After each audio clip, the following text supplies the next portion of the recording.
बंधुगण जय जगन्नाथ।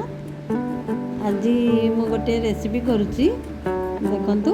आज है मंगलवार से उद्देश्य आम तो डायबिटीज वाला खाली पेट एमती रही पारानी से मु गोटे आज गोटे कोडो राइस रे ये भाया गोटे फ्राइड राइस भाया गोटे करिची सेटा आपण माने देखंतु खाई पारि। प्रथमे कढ़ईटा बसईदेवे।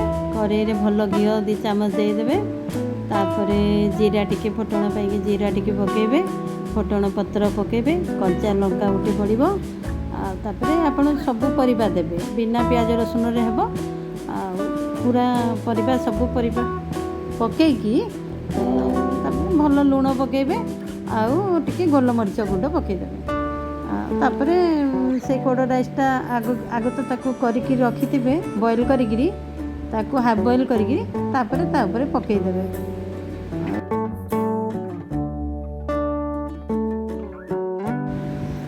तापरे मु कोडो राइस एटी पकेई देछि आ तळ ऊपर करी 2-4 थर एमती चलै देबे आ 2-3 मिनिट तापरे ढाकी के रखि देबे 1 मिनिट आ।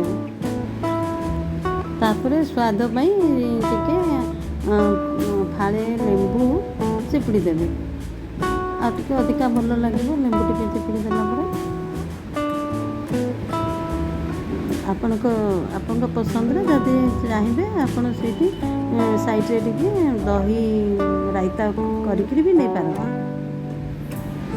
बिना रायता रे भी खाई पारिबे। मु सेमिति खाइछि बिना रायता। आपण भी करके देखंतु केमिति लागुची कमेंट करके जणेबे। जय जगन्नाथ।